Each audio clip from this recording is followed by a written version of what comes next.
Hello viewers, welcome to Khalajan's Kitchen. I'm Farhanda and today I'm making bread pudding. It's a comfort food and liked by everybody. Traditionally, it's made with day-old bread. I usually make it with brioche bread and sometimes even croissants, but today I'm making it with two types of leftover breads.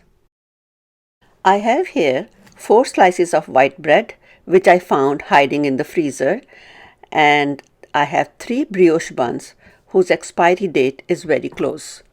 Instead of sugar, I'm going to sweeten it with maple syrup. For that, I'm taking 3 tablespoons of maple syrup, 2.5 cups of half and half, which is 10% cream.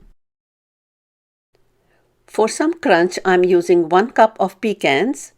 For sweetness, I'm using half a cup of golden raisins.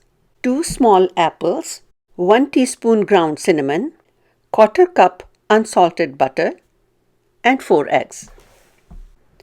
I peeled, cored, and then cut the apples into small pieces, and I also cut the breads into small cubes. To start, I've added the 3 tablespoons of maple syrup to the milk and stirred it.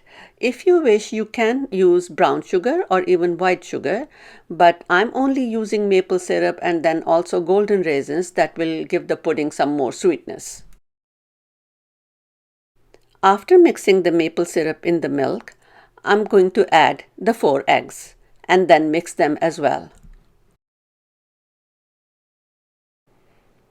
I added the 1 teaspoon of powdered cinnamon, stirred it, and now I'm going to add the cubed bread and the cubed brioche buns.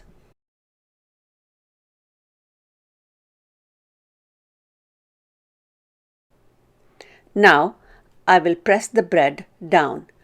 That way it can soak up the custard.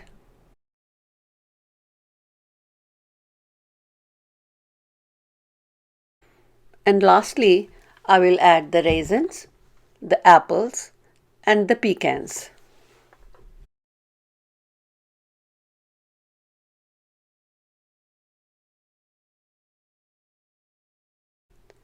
I will set this mixture aside for at least 15 to 20 minutes so that the bread can completely soak up the liquid. I have taken a 9 by 9 inch baking dish and then buttered the bottom and the sides generously. That will help the bread pudding not to stick to the bottom or the sides. The bread has been soaking in the custard for the last 20 minutes, and now I will pour the entire mixture into the baking dish.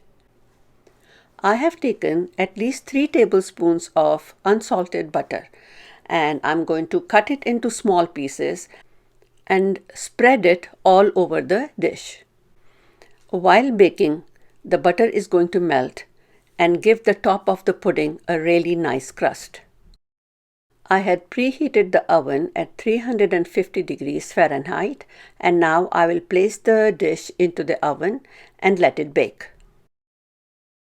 While it's baking, I'm going to keep an eye on it. In case the top of the pudding gets too dark, I'm going to cover it with some foil. It has taken 50 minutes for the pudding to bake. Now I'm going to take it out and let it rest for at least 10 minutes. I'm going to serve this today with some maple syrup and a dusting of powdered sugar. Or you can add maple syrup to some whipped cream and serve it with that. Other options are to serve it with warm custard or with ice cream and some caramel sauce. Don't forget to subscribe and give this video a thumbs up. Enjoy!